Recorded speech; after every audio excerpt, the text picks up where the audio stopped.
And trying to come up with a worse idea, I decided to go with Apprentice in the snow on floats while it's actually snowing. Visibility is very low.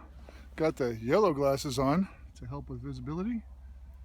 So, bad idea of the day, Apprentice in the snow on floats. Okay, I have no idea what's going to happen. I really don't have any depth perception. Just going to try to take off this way and hope a lot.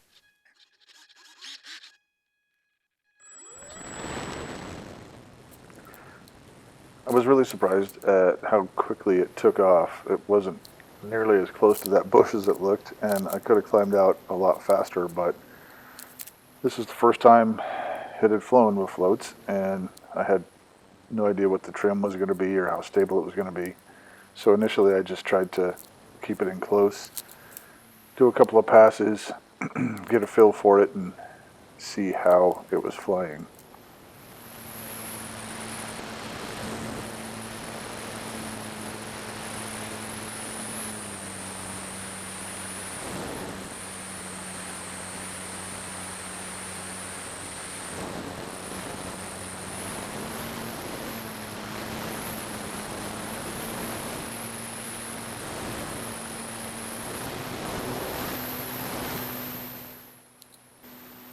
I edited out quite a bit of about a 10-minute flight because it was boring to watch, I would think.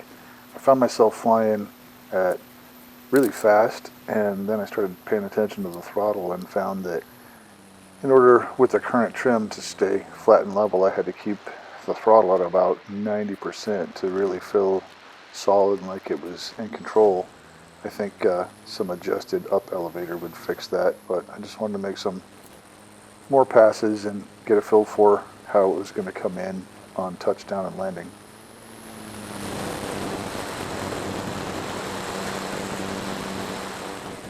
The biggest challenge was depth perception because everything was white and visibility was low. It was snowing hard. It was impossible to see ruts and bumps in the ground. So like this one, I kind of forgot there was a tire rut there from when I pulled in and dropped the right float into it. But the snow was fluffy and soft, so it was forgiving and it didn't matter.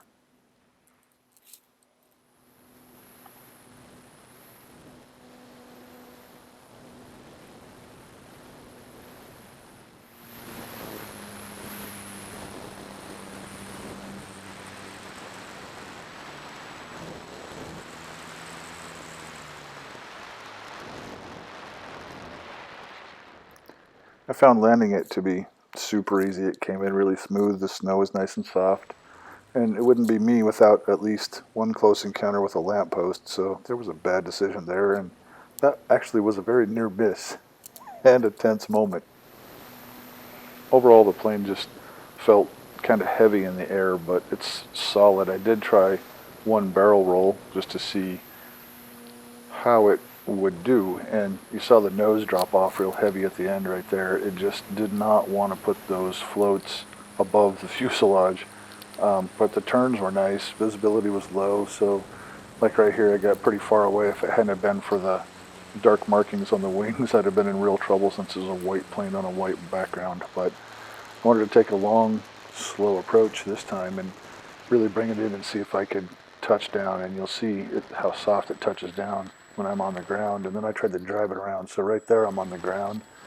Then I decided to drive it around and see if I could steer it much with the rudder while it was on the ground. And it didn't take long to figure out that there's little, if any, control. There were some big ruts. I wanted to see if I could cross them. It went across them actually very easily, just a little bounciness. Then I decided to see if I could turn it around, and I couldn't. And there was a stick, and I stopped just in time. This is seriously deep snow. Okay, but that was awesome. Let's do it some more.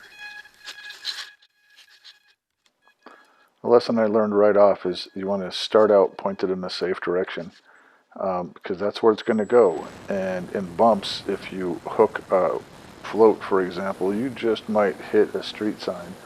Fortunately, I was able to grab enough altitude to get above that street sign, but man, that was super close. There's just no rudder authority when you're on floats. But hey, if I wasn't having close encounters, you know, it wouldn't be me. I called my profile crash copter for a reason, I reckon.